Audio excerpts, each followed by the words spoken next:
Bom dia, igreja. Mais um domingo onde estamos na presença do Senhor para que Ele fale ao nosso coração, para que Ele nos abençoe de maneira muito especial nesse dia. E o meu desejo é que Deus fale com você.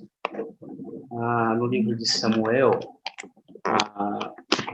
o pequeno profeta, quando está diante do altar do Senhor à noite, ele ouve a palavra do Senhor lhe chamando, e ele vai até Eli e fala: Eli, você me chamou? Ele falou: não, não te chamei. Ele volta, Deus fala com ele de novo, ele volta, ele falou assim: Eli, você está me chamando? Não. E ele discerniu: pode ser Deus.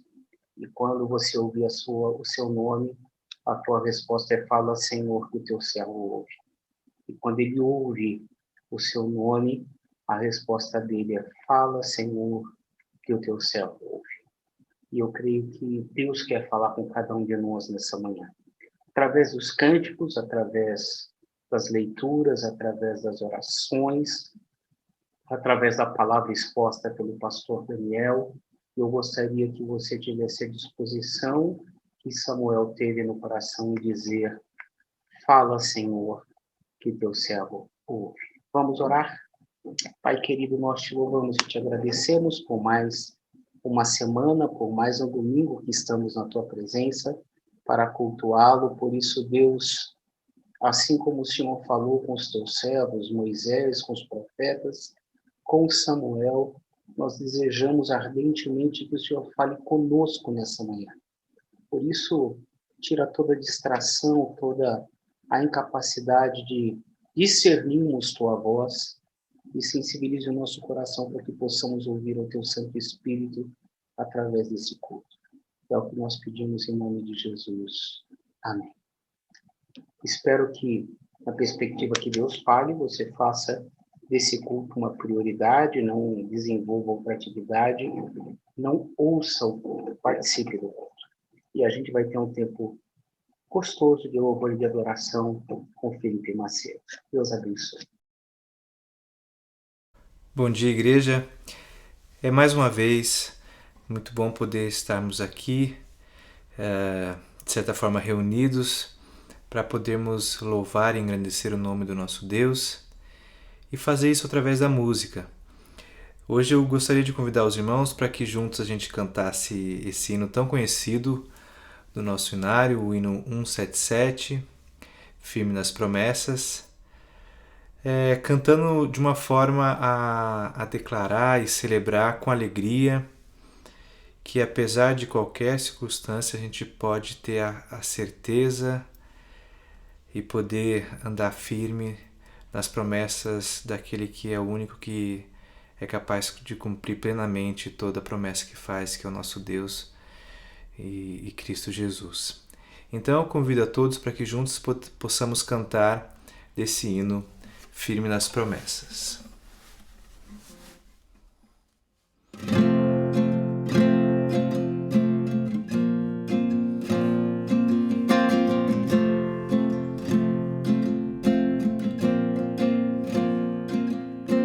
Firme nas promessas do meu Salvador, cantarei louvores ao meu Criador. Fico pelos séculos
sim, firme nas promessas de Jesus.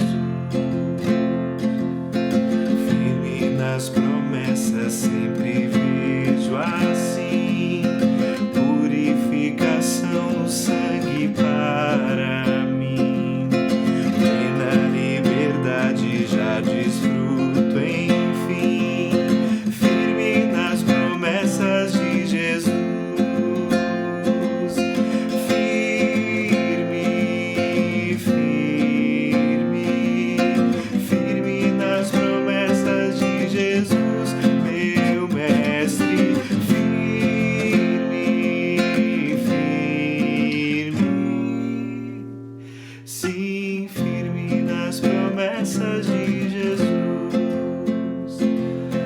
Firme nas promessas do Senhor Jesus, em amor ligado sempre à sua cruz, cada dia mais alegre em sua luz. Firme nas promessas de Jesus.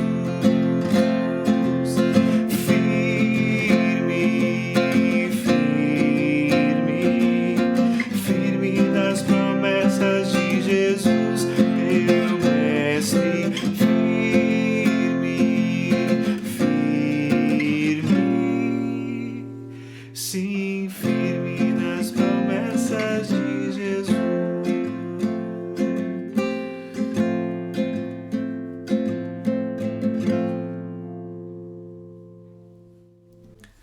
Vamos orar?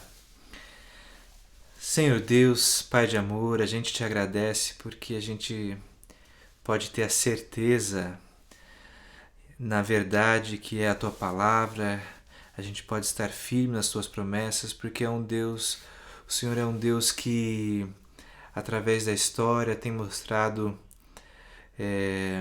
a sua fidelidade e a sua integridade como um Deus que é puro e verdadeiro, que não falha, que não mente, que não erra, Pai. Então a gente pode confiar que o Senhor é um Deus que é a própria verdade, Pai. E eu peço que o Senhor nesse momento possa usar destes que estão aqui, a gente através da música, o pastor que vai trazer da tua palavra, que o teu Santo Espírito possa estar visitando cada um dos corações, para que não seja mais uma palestra, para que não seja mais um momento de ouvir uma música, mas que seja um momento em que os nossos corações possam verdadeiramente te adorar e te louvar e prestar um culto agradável a ti, Pai. Usa desse momento para abençoar a tua igreja, para consolar a tua igreja, para instruir a tua igreja, para exortar a tua igreja, para que a gente possa ser tocado com a tua palavra e responder a esse chamado que o Senhor nos tem dado, que é de servir esse lugar onde estamos, de sermos sal e luz para esse mundo, especialmente aqui em Campinas, onde estamos, Pai, que o Senhor possa nos dar condições de sinalizarmos o Teu reino, o Teu Evangelho e pessoas possam ser impactadas pelo Teu amor, Pai. Essa é a nossa oração e oramos agradecidos no nome do Teu Filho Jesus. Amém. Eu vim aqui pra te encontrar, pra te ouvir, pra me lembrar mais uma vez. Não temerei, não vou fugir, vou aceitar o teu querer, eis-me aqui. Tua voz aquece meu coração, devolve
texto que eu separei está em Mateus 28, versículo 18, que diz assim: Jesus, aproximando-se, falou-lhes, dizendo: toda autoridade, todo poder me foi dado no céu e na terra.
tuas obras, Senhor Todo-Poderoso. Justos e verdadeiros são os teus caminhos.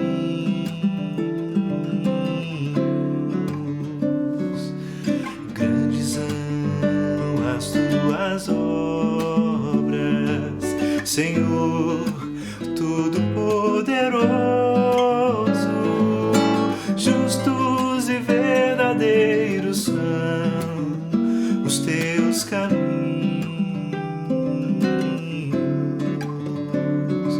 Ó Rei das nações, quem não temerá, quem não glorificará teu nome? Ó Rei das nações, quem não te louvará, pois só teu nome é santo. Ó Rei das nações, quem não temerá, quem não glorificará teu nome? Ó Rei das nações, quem não te louvará, pois só teu nome é santo.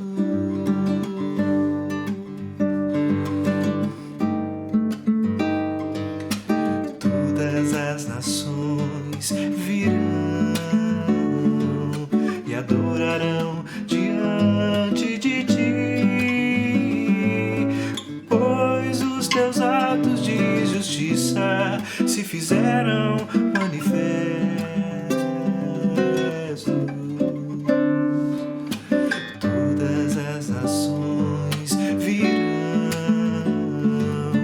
adorarão diante de ti, pois os teus atos de justiça se fizeram manifestos.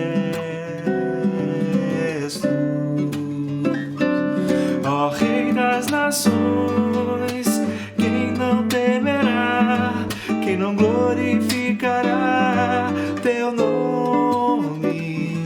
Ó Rei das nações, quem não te louvará, pois só teu nome é santo. Ó Rei das nações, quem não temerá, quem não glorificará teu nome? Ó Rei das nações, quem não te louvará, pois só teu nome é santo.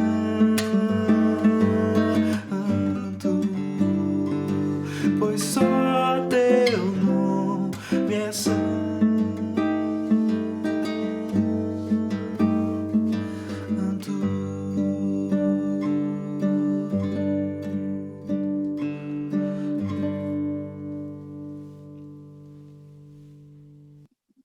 Após esse tempo precioso de louvor e de adoração, nós gostaríamos de interceder pela igreja, pela sociedade, para que Deus continue falando conosco através da sua palavra pregada pelo pastor Daniel.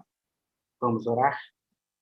Pai querido, nós, mais uma vez na tua presença, pedimos a tua bênção, o teu cuidado, a tua direção sobre nossas vidas. Pedimos, ó Pai, que o Senhor abençoe as nossas crianças, que de maneira muito especial o Senhor toque na vida e no coração das crianças da nossa igreja, derramando sobre eles graça e misericórdia, sobre os pais da tua direção.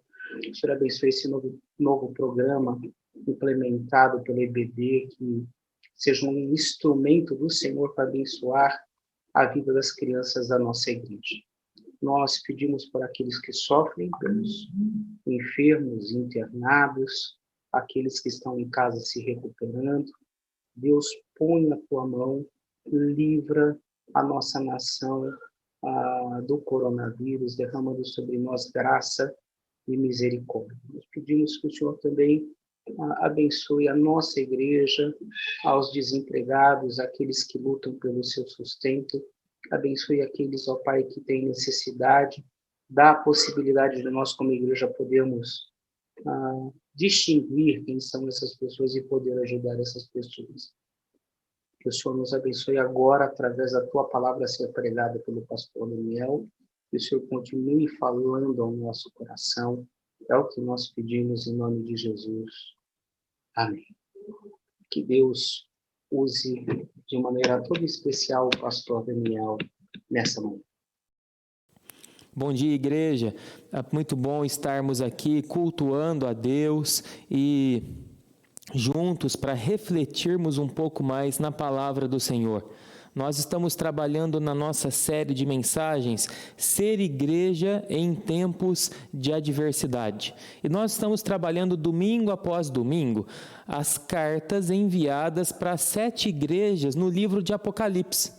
Um momento qual eles viviam em grande adversidade, em grandes dificuldades e problemas. João estava exilado numa ilha chamada Patmos, e ele estava exilado devido à perseguição que os cristãos sofriam naquela época, um tempo então de grande adversidade. Pessoas sendo perseguidas, pessoas morrendo, pessoas exiladas nas suas casas e, no caso João, exilado sozinho numa ilha, sem esperança. E o inimigo era o Império Romano.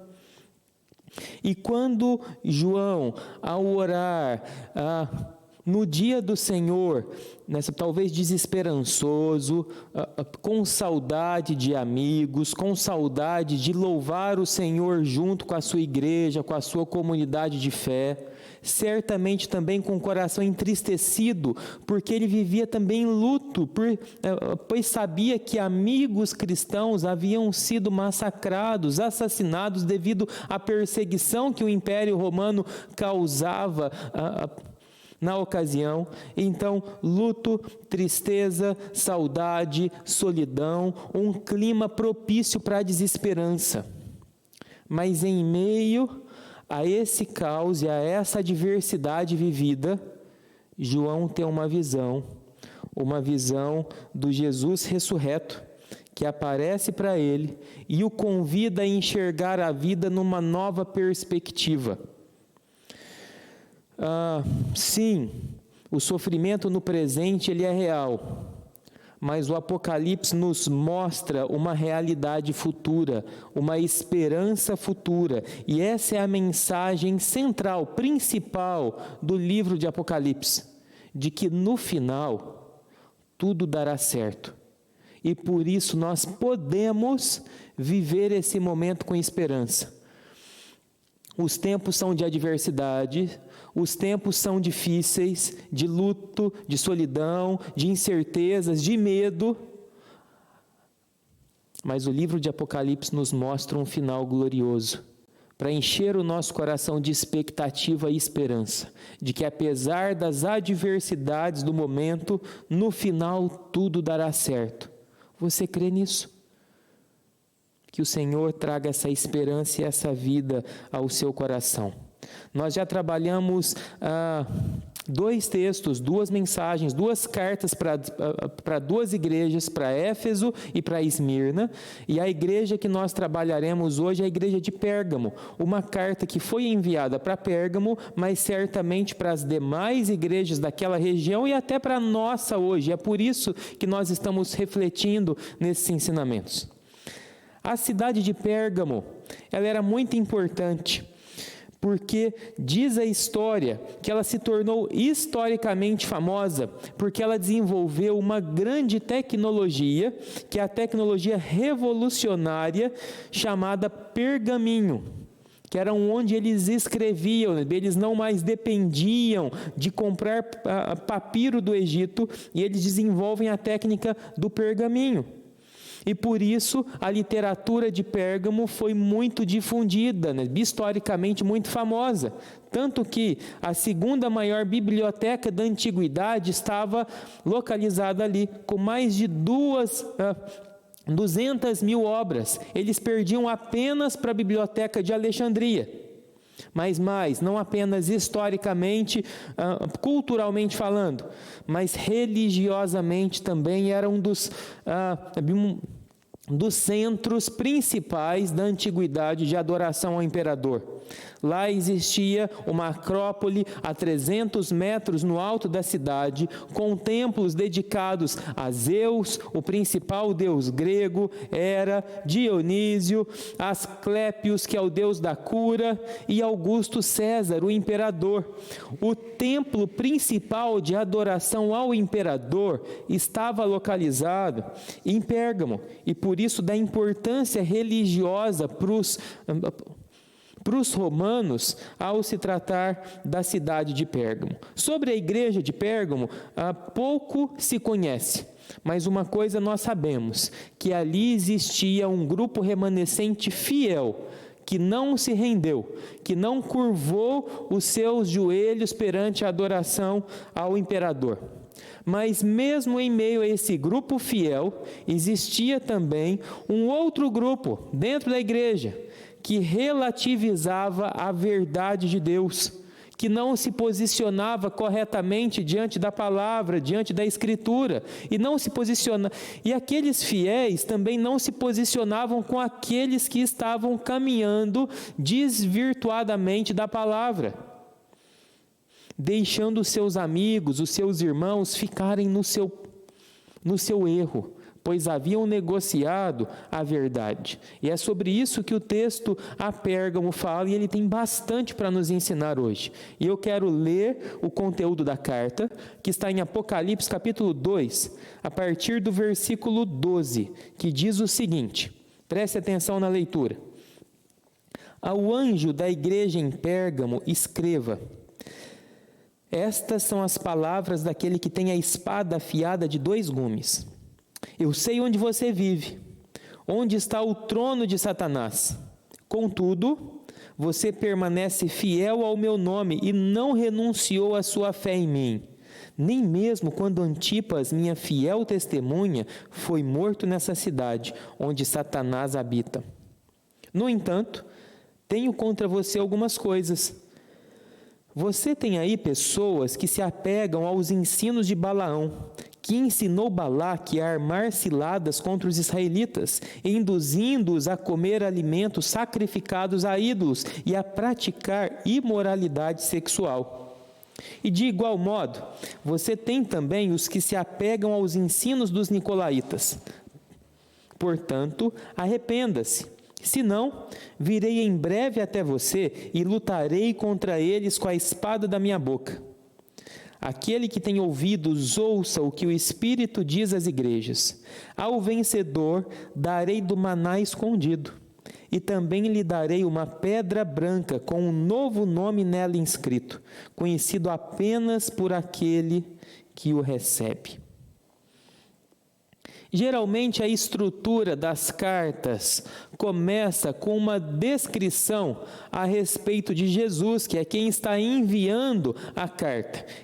E essa carta para Pérgamo não é diferente, porque no primeiro versículo da carta, que é o 12, ele diz o seguinte: ao anjo da igreja em Pérgamo escreva, estas são as palavras daquele que tem a espada afiada de 2 gumes. A espada significava justiça perfeita. E por que Jesus está usando essa imagem para essa igreja? Porque lá em Pérgamo existia um tribunal, o principal tribunal do Império Romano. Um representante de César morava ali, cuidava desse tribunal, e ele julgava as causas das pessoas, e ele tinha certamente uma espada de 2 gumes como símbolo da justiça, do poder sobre o império e sobre aquelas pessoas. Mas Jesus, ele diz o seguinte, ele aparece para João e ele fala o seguinte: não, porque esse representante de César não tem o poder todo que ele pensa ter. Esse representante de César não é justo, ele não exerce a justiça como ele deveria exercer. Jesus nos lembra que ele é o único rei e o único governador justo sobre toda a terra. Jesus é aquele que vê o que ninguém vê. Jesus é aquele que conhece todas as coisas. E Jesus é aquele que tem o poder perfeito para fazer justiça nas nossas vidas, na vida da nossa cidade, no mundo. Então Jesus, ele começa essa carta dizendo: olha, vocês têm um imperador, vocês têm um representante do imperador aqui com uma espada que diz fazer justiça para vocês e por vocês, mas eu venho dizer o seguinte: eu sou o verdadeiro juiz, eu sou o verdadeiro que tem a verdade e que exerce o cumprimento da verdade com justiça. Essa é a representação de Cristo que nós temos aqui. Eu tenho a verdadeira espada de 2 gumes. E ele começa então, lá no versículo 13a, fazendo uma afirmação muito interessante.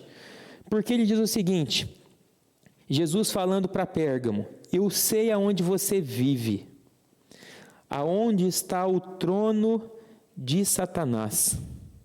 Ele diz que ele conhece aonde você mora, ele conhece a cidade onde você mora, ele conhece a cultura a qual você está inserido, os valores que te cercam, que tentam te seduzir dia após dia. Jesus fala: eu conheço a cidade, eu conheço quem domina sobre ela, eu conheço os princípios e os valores que estão ao seu redor. Mas para a gente entender isso, que Jesus está falando sobre o trono de Satanás, o que significa isso? Existem alguns historiadores que dizem que o trono de Satanás é um próprio trono de Satanás que está localizado naquela cidade. Mas outros, e a grande maioria dos historiadores e comentaristas bíblicos, eles adotam uma interpretação um pouco diferente do entendimento de que é o próprio Satanás que está ali. Mas para a gente entender isso, eu quero mostrar essa imagem para vocês, aqui da Acrópole, né?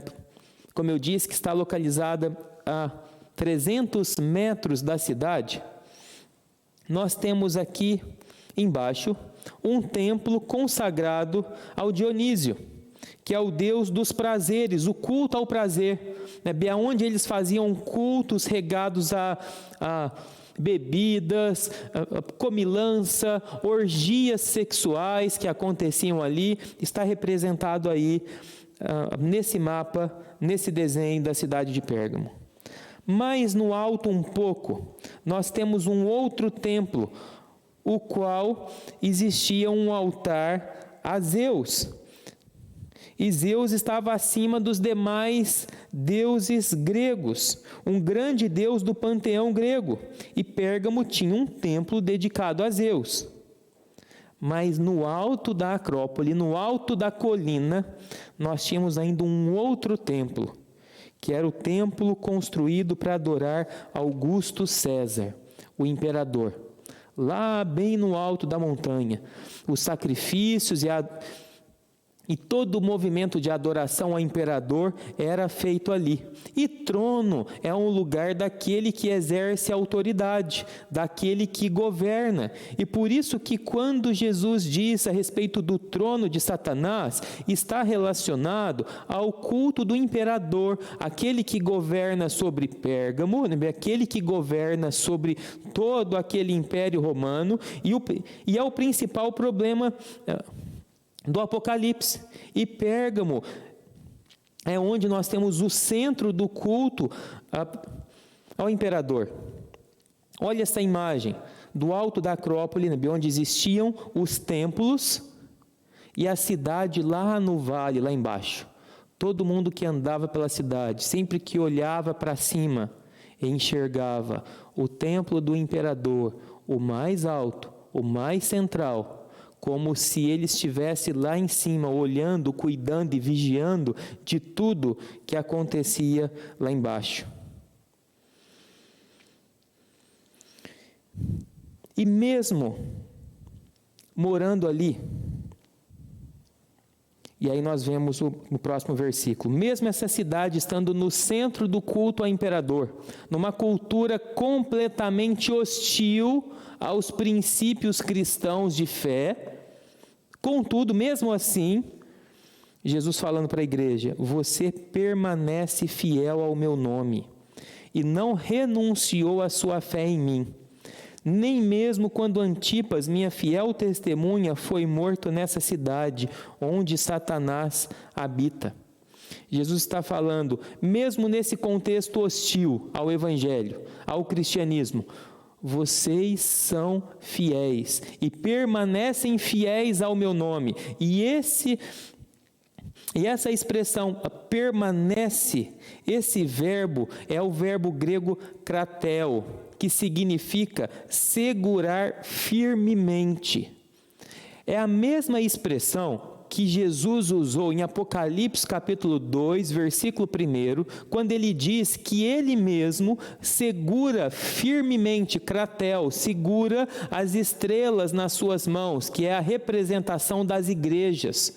Jesus cuida, ninguém toma dele, porque firmemente ele agarra e ele segura as suas igrejas, cuidando de todas as suas necessidades. E é o mesmo verbo usado aqui. E Jesus está trazendo um elogio para aquela igreja, dizendo: olha, eu sei que vocês vivem num contexto hostil à fé. Eu sei que vocês são perseguidos por serem cristãos, não se renderem ao culto ao imperador e continuarem fiéis a mim. E eu sei que vocês fazem isso, porque vocês seguram firmemente a fé ao meu nome e não renunciam a essa fé. E aí depois aqui no meio do versículo 13, nós temos um exemplo dessa fidelidade, que é falado de Antipas. Nós não temos muito conhecimento desse mártir da igreja de Pérgamo, mas a tradição cristã ensina que ele foi um cristão, foi um mártir da fé, que morreu assado dentro de um touro de bronze ordenado pelo imperador. Isso quer dizer que ele foi fiel até o fim, apesar do contexto difícil qual ele vivia. Mas o versículo 13 termina dizendo que ele foi morto nessa cidade onde Satanás habita. Então perceba um recurso de linguagem, de escrita, utilizado aqui por João, nesse versículo 13. O versículo 13 começa falando a respeito da cidade, a qual tem o trono de Satanás no seu alto. Ele termina falando sobre Satanás, aonde ele habita. Então ele começa falando de Satanás, ele termina falando de Satanás, e no centro nós temos a mensagem mais importante desse versículo, que é a respeito da fidelidade do povo em meio a um contexto hostil. O povo se manter fiel à verdade de Cristo, apesar da cultura contrária aos ensinamentos de Jesus.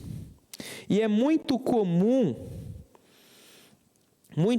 pessoas dizerem o seguinte: mas hoje é muito difícil ser cristão, é muito difícil manter os princípios corretos da fé cristã, no que diz respeito à sexualidade, ao trabalho, à criação de filhos, à minha própria vida, à ética cristã sobre aquilo que é de fato certo ou errado para a fé. É muito difícil sustentar esses princípios cristãos hoje em dia. Mas isso não é verdade. Porque não é difícil hoje, mas sempre foi muito difícil, sim, sustentar os princípios da fé cristã. E talvez na antiguidade, quando os cristãos tinham que viver em cidades com esse contexto, talvez ainda fosse mais difícil do que para a gente, né? De um contexto no qual existia violência, desigualdade, opressão, perseguição, imoralidade. Mas esse versículo nos ensina que mesmo numa cidade a qual a cultura é regida e orientada pelo mal, onde há violência, injustiça, desigualdade e perseguição, mesmo numa cultura a qual Satanás reina, é possível ser um cristão fiel e sustentar a sua fé, como Antipas fez e como outros cristãos daquela igreja o fizeram. É possível sustentar a nossa fé, apesar do contexto hostil, e sempre foi difícil e continuará sendo. Esse foi o elogio que aquela igreja recebeu. Mas eles receberam também uma reprovação. Apesar deste grupo fiel, existia um grupo que não era fiel. E o versículo 14 nos fala sobre isso. No entanto, tenho contra você algumas coisas. Você tem aí pessoas que se apegam, e é o mesmo verbo utilizado outrora, kratel. Nós temos pessoas que se apegam fielmente aos ensinos de Jesus, a verdade, mas infelizmente também na igreja existem pessoas que se apegam, que seguram firmemente aos ensinos de Balaão, que ensinou Balaque a armar ciladas contra os israelitas, induzindo-os a comer alimentos sacrificados a ídolos e a praticar imoralidade sexual.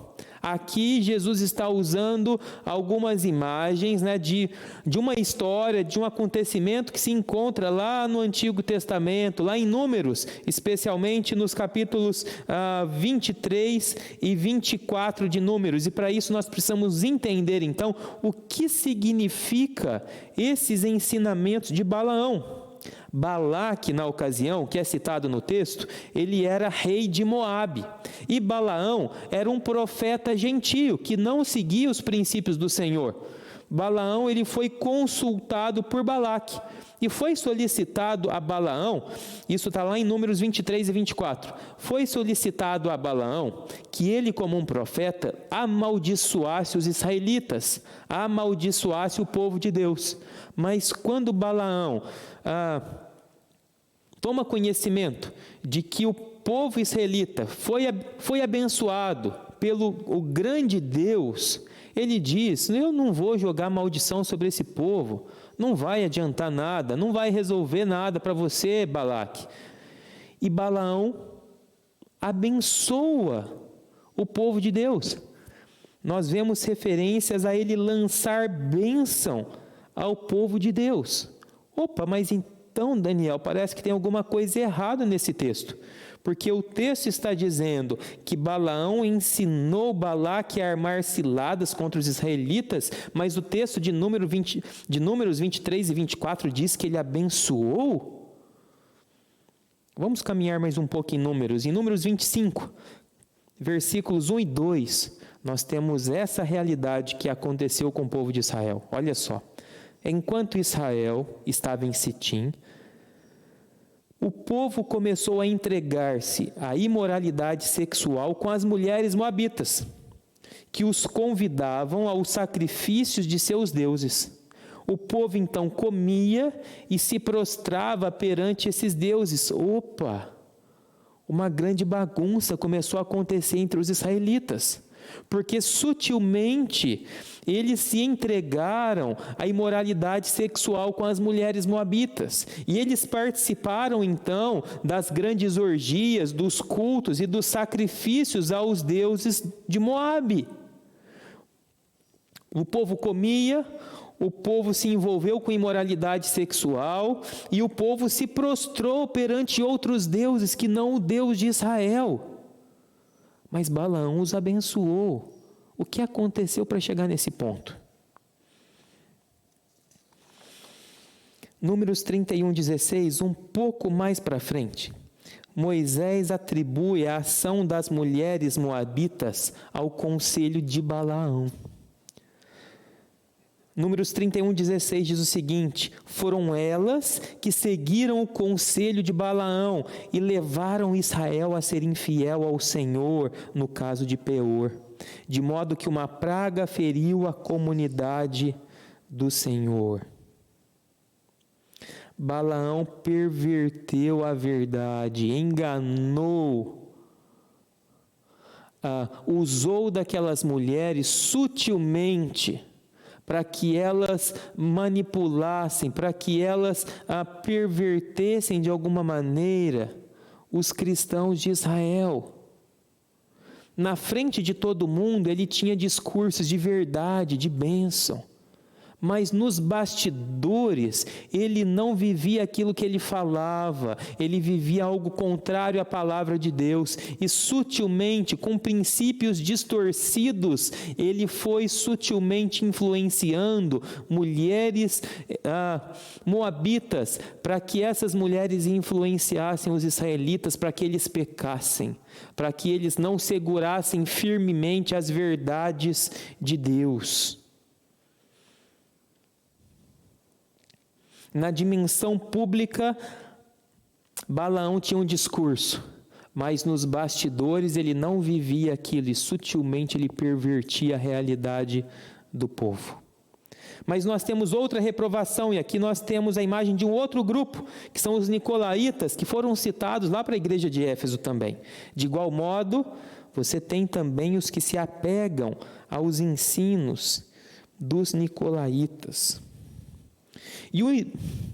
E os ensinamentos dos nicolaítas, de acordo com alguns estudiosos da antiguidade, diz que os nicolaítas eles entendiam e acreditavam sim que Jesus havia morrido por eles, e por isso eles eram perdoados. Mas, por esse motivo, já que Jesus nos perdoou, já que Jesus já morreu por nós, nós podemos viver da maneira que a gente quer viver. Nós somos livres para viver da nossa maneira, a gente não precisa se preocupar com a verdade. A gente pode até mesmo participar de cultos idólatras ao imperador. Nós podemos desfrutar dos prazeres que o Deus Dionísio nos oferece. Não tem problema, Jesus já morreu por nós. Banalizam a verdade e o sacrifício de Cristo. Essa informação não consta na Bíblia, mas é uma linha histórica da tradição cristã, que diz que Nicolau, o fundador, e o responsável pelos nicolaítas, ele foi um dos diáconos escolhidos lá em Jerusalém, em Atos capítulo 6, para servir a igreja cristã. Isso é muito sério, meu irmão e minha irmã, porque isso nos ensina, se de fato essa verdade da tradição cristã for fato, isso nos mostra que um homem lá atrás, ele foi um homem sério, ele foi um homem temente a Deus, e ele viveu os princípios do Senhor ali, mas em algum momento ele flertou com o relativismo, em algum momento ele flertou com as mentiras que distorcem a verdade do Evangelho, da palavra de Deus para nós, e ele se rendeu àqueles ensinamentos. Eu tenho muitos amigos que me influenciaram tremendamente na minha infância, na minha adolescência, na minha juventude, e que hoje, se eu olho para eles, eles estão distantes da fé, porque eles não se apegaram firmemente à verdade. Eu tenho também outros que me influenciaram e pelo fato de se apegarem a essa verdade de Cristo, eles permanecem fiéis até hoje, firmes até hoje, testemunhando desse Evangelho. Mas isso nos mostra que nós precisamos cuidar da nossa vida, da nossa espiritualidade e da nossa caminhada cristã, com muito temor, com muita dependência do Senhor, firmes na verdade que Ele nos deu. Agora, existe uma sentença para esse povo, versículo 16. Portanto, arrependa-se, senão eu virei em breve até você e lutarei contra eles com a espada da minha boca. O chamado aqui é um chamado ao arrependimento, a mudança de mente, uma mudança de postura, uma mudança de vida.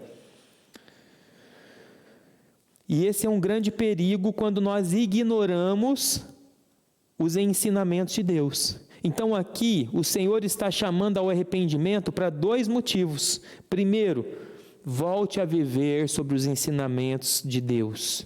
Deixe os ensinamentos da cultura de lado. Volte à verdade. Volte a viver da maneira que Deus quer que você viva. Cuidado e reflita se você não está sendo mais influenciado pelos princípios da cultura do que pelos princípios da palavra de Deus. Se deixe ser influenciado pela palavra, que é a única verdade. Se arrependa disso. Mas se arrependa também um outro arrependimento que é necessário, eu quero focar nesse porque eu acredito que é o centro desse texto, se arrependa da postura omissa diante dos amigos que começaram a se perder por negar a verdade e por negociar esses ensinamentos da verdade. Porque quando Jesus disse, não, virei em breve até você e lutarei contra quem? Contra eles. Não lutarei contra você, mas eu lutarei contra eles. Eles quem? Aqueles que não se apegaram firmemente à palavra. Aqueles que se apegaram firmemente aos ensinamentos de Balaão e dos nicolaítas. Esses irão sofrer a consequência da espada da minha boca. Sabe o que quer dizer isso? Se arrepender da postura de omissão diante de amigos de caminhada que começam a se perder, ensinando coisas estranhas e relativizando a verdade. Nós precisamos nos arrepender de não alcançar essas pessoas, de não confrontar essas pessoas com amor e verdade. Em nome da amizade, às vezes, nós temos dificuldade de termos conversas francas e sinceras com aqueles que a gente percebe que estão se perdendo por algum motivo. E nós temos medo de perder a amizade e por isso nós não confrontamos com verdade. Mas isso é um grande problema e por isso demanda arrependimento. Porque Jesus fala que se nós não nos arrependermos de não cuidarmos dessas pessoas, elas serão entregues à espada e sofrerão disciplina de Deus. Preste atenção nisso. quando você toma conhecimento de um irmão ou irmã em Cristo, um amigo de caminhada, que está dando passos errados, contrários à palavra de Deus, está fazendo opções distintas dos valores bíblicos e você se cala, você está entregando esse amigo à disciplina de Deus, porque se omitiu de ter uma conversa franca com esse amigo. Olha o que diz 1 Tessalonicenses 5,14. Exortamos vocês, irmãos, a que advirtam, confrontem, chamem a atenção os ociosos. Na versão Almeida Revista e Atualizada diz, os insubmissos, aqueles que se desviam da ordem, aqueles que se desviam da verdade, aqueles que estão sabotando o evangelho e os princípios da palavra de Deus. Você precisa confrontar esses irmãos. E aqui Paulo não está falando para os pastores e presbíteros da igreja, mas está falando para os cristãos da igreja. Você que percebe que um amigo está tendo dificuldade na criação dos filhos e caminhando para um lado complicado, nós precisamos adverti-lo. Nós precisamos alertá-los. O texto continua: confortem os desanimados, auxiliem os fracos, sejam pacientes para com todos. Nós não temos dificuldades em confortar desanimados, geralmente isso é relativamente mais fácil de auxiliar fracos, de ser paciente para com pessoas, mas nossa cultura brasileira talvez tem uma dificuldade imensa, tremenda, de chamar alguém que a gente ama e confrontá-lo com a verdade, adverti-lo com a verdade. Pais têm dificuldades de terem conversas cruciais, chave com seus filhos, talvez pelo medo de perder o amor dos filhos. Maridos têm dificuldades de terem conversas cruciais com as suas esposas. Esposas têm dificuldade de terem conversas cruciais para com seus maridos, alertando sobre erros, sobre pecados que no futuro irão destruí-los. Amigos têm dificuldade de terem conversas cruciais com seus amigos. Já viu aquele exemplo de um amigo fala para o outro: olha, eu estou meio preocupado com fulano. Por que você está preocupado com ele? Porque eu estou percebendo que ele está se envolvendo com algumas questões complicadas no trabalho, eu acho que isso pode prejudicá-lo no futuro. Mas você já falou para ele? De jeito nenhum. Imagina se eu vou falar com ele. Eu não vou falar com ele porque eu não quero acabar com a nossa amizade. Medo de confrontar, medo de conversar, visando o bem dessa pessoa, medo de alertar: olha, a maneira a qual você está criando o seu filho não está legal, olha, a maneira a qual você está lidando com a sua esposa ou com o seu marido não está legal, olha, as opções que você tem feito no seu trabalho, isso não são legais.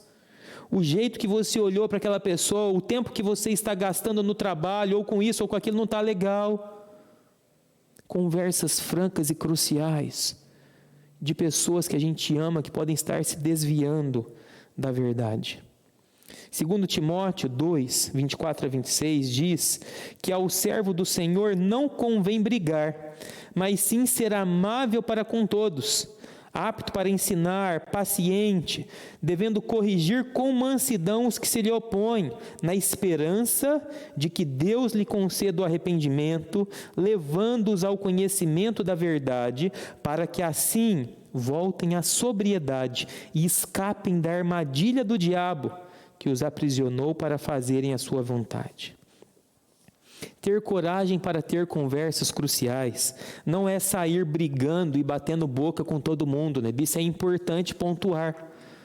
Mas ter conversas cruciais significa ser amável, ser paciente, ser apto a ensinar, como Timóteo está dizendo.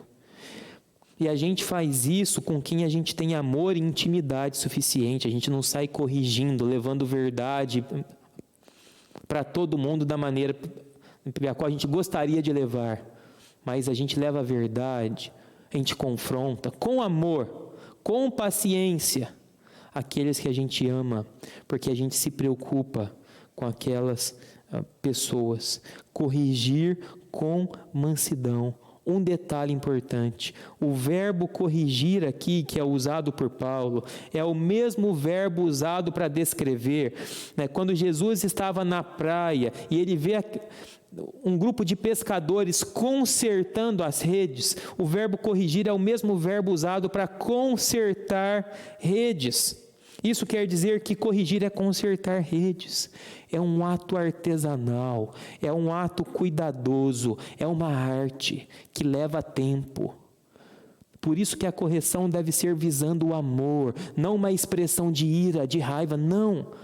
Mas a correção, o confronto deve ser em amor, com paciência, com humildade, consertando redes para o bem daquela pessoa.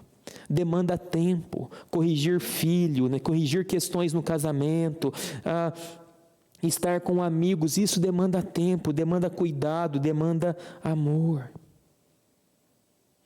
Ensinar quantas vezes for necessário. Nós precisamos abraçar esse princípio e sermos usados por Deus para abençoar pessoas.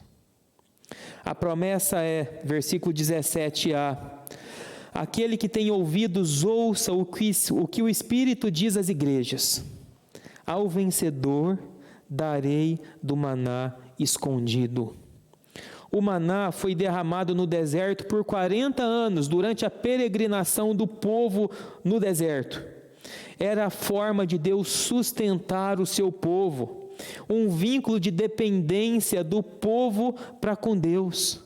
Nos evangelhos depois, Jesus diz: eu sou o pão da vida, eu sou o verdadeiro maná, a minha palavra é a palavra que traz vida. Aquele que se mantém fiel à verdade provará dessa relação de dependência com Deus. Ele vai te prover, Ele vai te sustentar e nada vai faltar, porque Ele é o maná. Essa é uma imagem que demonstra o cuidado de Deus, o sustento de Deus, a dependência de Deus para tudo que a gente faz. Uma outra promessa, além do cuidado e da dependência de Deus em tempos de adversidade. O versículo 17b. Também lhe darei uma pedra branca, com um novo nome nela inscrito, conhecido apenas por aquele que o recebe. E essa imagem da pedra branca tem algumas discussões sobre o que significa essa pedra, como era interpretado e usado a ideia dessa pedra lá na ocasião. Dois usos principais. Um primeiro, a pedra branca era usada para convites para grandes eventos, para um jogo olímpico. Era um convite para o vencedor dos jogos participarem dos grandes jantares e festividades que existiam depois. Eles recebiam uma pedra com o seu nome, dando permissão, dando abertura para que eles participassem daquele grande evento. Mas um outro uso era quando alguém era levado a juízo, e essa pessoa, ela recebia sentença, e essa pessoa cumpria sua sentença, ou ela era absolvida do crime que havia sido condenada, essa pessoa recebia uma pedra com o nome daquele que a julgou, confirmando que ela estava livre a partir daquele momento, para que se um dia ela fosse para uma outra cidade, para uma outra região, ela poderia apresentar aquela pedra dizendo assim: olha, eu já fui julgada, eu já cumpri minha pena e hoje eu sou uma pessoa livre. Quando Deus, em Jesus, entra na história e morre na cruz, Ele está pagando a dívida que era minha e a dívida que era sua, para nos fazer justos. E por isso que ele é aquele que tem a espada de 2 gumes, porque ele faz justiça. E ele faz justiça em Cristo Jesus, que morre e assume a nossa culpa, a minha culpa, a sua culpa, por amor a nós, derramando o seu sangue na cruz. E quando nós o recebemos como Senhor e Salvador das nossas vidas, nós recebemos uma pedra branca, na qual existe o nome daquele que pagou pelos nossos pecados na cruz. E o seu nome é Jesus. E nós precisamos e podemos nos render a esse nome maravilhoso de Cristo Jesus, que nos salvou e que nos resgatou. Agora, para a gente encerrar e a gente aplicar isso e orar. Aqui você tem se apegado, aqui você tem segurado firmemente aos valores e princípios que foram dados por Deus, ou as distorções da nossa cultura que estão levando você a caminhar longe de Deus, e sofrerá sim a disciplina do Senhor por esse motivo. Mesmo numa cidade a qual Satanás tem seu trono, é possível vivermos de maneira honesta, verdadeira, dependente e coerente com a palavra e com os princípios de Jesus. Uma segunda aplicação: como ficam os nossos amigos? Você tem pessoas ao seu redor que você precisa orar por elas, que você precisa sentar com elas de maneira amorosa, paciente, humilde, mas também com a verdade de Cristo para apresentar, para corrigir, para repreender, para admoestar essas pessoas. Porque se nós não fazemos, nós precisamos nos arrepender, porque a correção, a repreensão é uma atitude de amor, porque poupará essas pessoas de tragédias grandes que elas não imaginam por estarem vivendo longe da palavra do Senhor. Nós precisamos nos arrepender quando estamos longe da palavra e voltar para a palavra. E nós precisamos nos arrepender também por, em nome da amizade, não demonstrarmos o nosso amor ao confrontar, corrigir e termos conversas cruciais com pessoas a quem a gente ama e que a gente percebe que estão caminhando longe da palavra e do amor de Jesus. Vamos orar? Vamos falar com o nosso Deus. Senhor Deus e Pai, nós vivemos hoje também numa cultura hostil à Tua palavra, numa cultura hostil ao Seu Evangelho, e de maneira muito sutil, Pai, nós somos influenciados pela mídia, pelas pessoas, por amigos, por muita coisa, a nos desvirtuar da Sua palavra, a andarmos longe da Sua palavra, a nos prostrarmos perante outros deuses, que não o imperador, mas outros deuses e ídolos levantados pela cultura, e assim negociarmos os nossos princípios. Mas Deus, tem misericórdia de nós e perdoe os nossos pecados. Nós queremos provar de arrependimento genuíno, de uma conversão genuína, para que a gente viva de maneira fiel, como alguns daquela igreja de Pérgamo, Pai, como Antipas, que segura firmemente na Sua palavra, que é a verdade. Nos perdoe e nos ajude a vivermos essa realidade em nome de Jesus.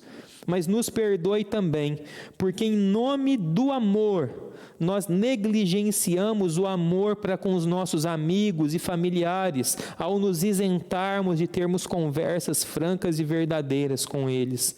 Ó Pai, nos ajude com paciência, com sabedoria, com palavra de verdade e amor, a confrontar, a admoestar, corrigir essas pessoas, visando bem o crescimento e a mudança de vida delas. Em nome de Jesus, nos use para a glória do Teu nome, sabendo que a função e o papel de converter, de transformar e de trazer a consciência dessa verdade do Espírito Santo. Então, quando nós fizermos isso, que o Teu Espírito Santo atue e fale ao coração dessas pessoas, em nome de Jesus. Nós queremos provar do maná e da Sua dependência e também, Pai, da justiça do Senhor, que é boa e perfeita.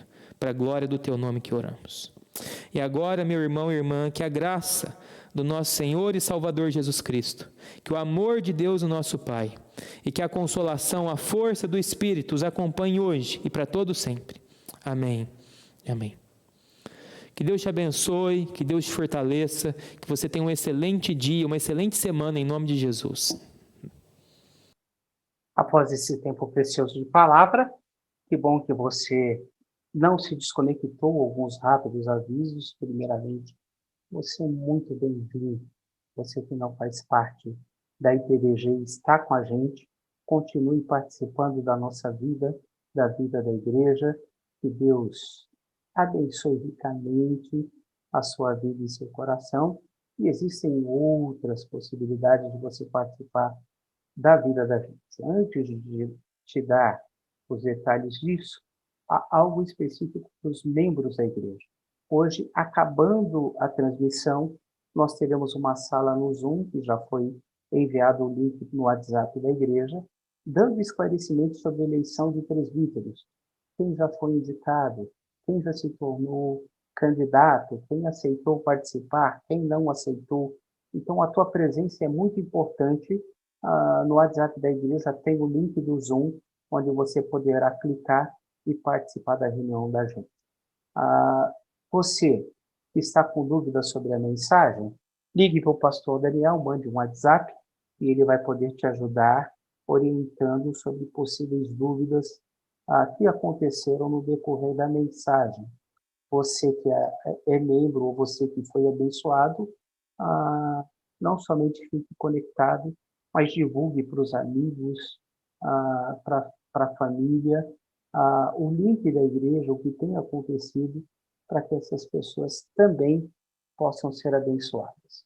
Eu e o pastor Daniel estamos disponíveis para conversar, orar, interceder, instruir a sua vida naquilo que for preciso. Entre em contato com a gente ou com a secretaria, agendando um tempo para que nós possamos ter um tempo precioso com você. Nós estamos, creio que já na 4ª ou 5ª aula da grande história. Ainda dá tempo de você participar. Se deseja, mande um link para mim ou mande um zap para mim ou para o pastor Daniel, para que nós possamos mandar o link para você. Os pequenos grupos acontecem segunda, terça, quarta e sexta. Na 5ª, a grande história. Então, você sempre vai ter a oportunidade de ter um tempo de comunhão, de interação e de estudo da palavra. Todos os dias a gente tem mandado no grupo da igreja o link dos estudos, onde estarão acontecendo os estudos, para que você possa participar. Contos do Barão vai ter uma chamada. Não vai ter uma história contada, mas você vai poder participar dessa história hoje à tarde, às 15 horas. O link vai ser mandado no WhatsApp da igreja. E aqui no grupo do Barão, o Barão falou que vai poder participar. Ele vai tirar um cochilo depois do almoço mais cedo, mas vai estar às 15 horas com a gente. A Waze também falou que vai estar com a gente. Vai ter tio moderando a coisa. O tio Vinícius falou que vai estar com a gente. E devem ter outros personagens. Então, não perca às 15 horas. Peça para o pai e para a mamãe logar no link que será mandado no WhatsApp da igreja. No dia 15, a gente vai ter o segundo sábado de arrecadação de alimentos, pode ser também roupas. Nós faremos o drive-thru na igreja. No mês passado, nós conseguimos arrecadar material e dinheiro necessário para 46 cestas. Todas já foram distribuídas no mês de abril. Nós não ficamos com nenhuma cesta no estoque. O estoque de cestas está zerado e, por isso, nós pedimos para que você continue contribuindo para que nós tenhamos condições de ajudar aqueles que mais precisam. Você também pode contribuir financeiramente. Muitas pessoas no evento de arrecadação de alimentos depositaram dinheiro e comunicaram isso para as cestas básicas, e por isso que a gente conseguiu montar e comprar o suficiente para 46 cestas básicas. Aí está a conta corrente, a gente só pede para você, ao depositar, você mandar um WhatsApp dizendo para qual finalidade foi a tua oferta. Deus o abençoe e você tenha uma semana muito rica e abençoada pelo Senhor. E o que precisar de nós, pastores e igreja, estamos à disposição. Uma boa semana. Deus abençoe.